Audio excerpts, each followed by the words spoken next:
დაიზრდება თუ არა ბრალდებულთა წრეფულის გათეთრების უპრეცედენტო საქმეში და მიდის თუ არა კვალი თანამდებობის პირებამდე.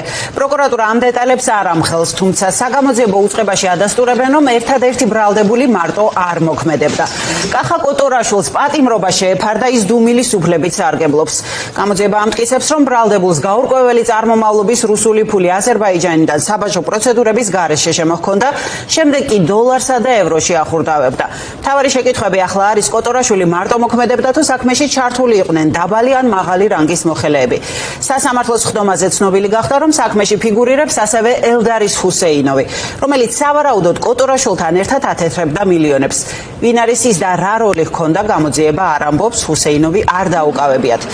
გათეთრებული თანხის მოცულობა ძალიან დიდია, ამიტომ შეეძლო გავლენა მოეხდინა ეკონომიკურ პარამეტრებზე. ამის შესახებ უკვე ეკონომისტები ლაპარაკობენ და დეტალებს თამარ დემეტრაშვილისგან გავიგებთ.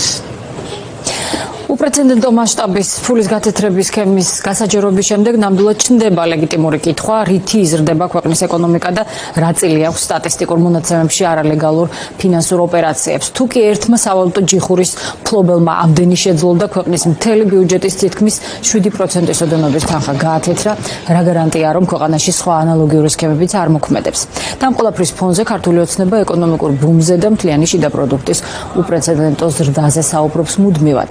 რეალურად რაზე დგას ჩვენი ქვეყნის ეკონომიკა? სპეციალისტები ამბობენ, რომ ბოლო წლებში ეკონომიკის ზრდა მხოლოდ და მხოლოდ რუსეთ-უკრაინის ომს, აქ ჩამოსულ რუსებს და არალეგალურ სქემებს უკავშირდება. შემოდინებული ფულის ნაკადი კი ბუნებრივია ზრდის მთლიან შიდა პროდუქტს ასტიმულირებს მოთხოვნას, მათ შორის უძრავ ქონებაზეც და ლარის სტაბილურობასაც უზრუნველყოფს. იმ შემთხვევაში, თუ ეს ყველაფერი შეწყდება, ლოგიკურად ეკონომიკაში უკუპროცესები დაიწყება.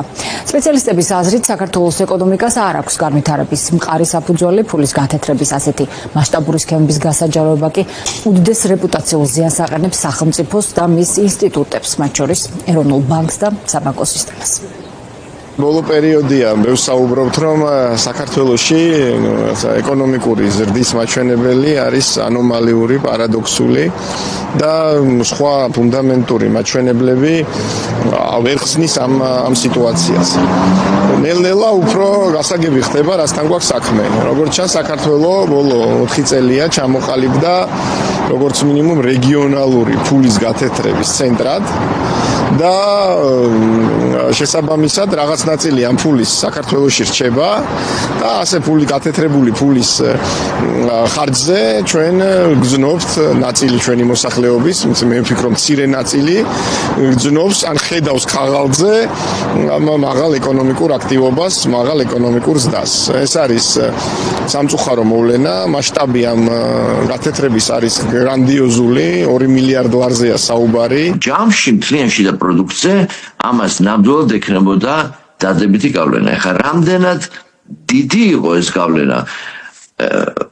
იმ რიცხვებს რაც გამოქვეყნდა უკვე მნიშვნელოვან მასშტაბზე უნდა კონდეს ეჭვი. ეს არის თანხა, რომელიც პროკურატურამ ასე თქვა დაადასტურა თუ იპოვა, ასე რომ ვთქვათ, მაგრამ ამის მიღმა ერთი ჯიხური თუ ამას აკეთებდა, როგორც თვითონ ამბობენ, ხო ვიცით, რომ სხვა მსგავსი სქემებიც იმოქმედებდა რა. ამიტომ ეს არის მეტნაკლებად დადასტურება იმის, რასაც ყოველთვის ვამბობდით, რომ ეკონომიკური ზრდის მთავარი ძრავი მაგ პერიოდში იყო რუსეთიდან შემოსული ფული, რუსეთიდან შემოსული მომხმარებელი. ბევრი დეტალი ფულის გათეთრების მასშტაბური სქემის შესახებ ჯერ კიდევ ბუნდოვანია. პროკურატურა ამტკიცებს, რომ ფული რუბლებში შემოიტანეს, ეს კი უზარმაზარი ფულის მასაა. საწავი და ეს კუპიურები რა გზით გავიდა უკვე კონვერტირებული ფული ქვეყნიდან და რა ნაწილი დარჩა საქართველოში, ეს კითხვები ამ დრომდე პასუხგაუცემელია.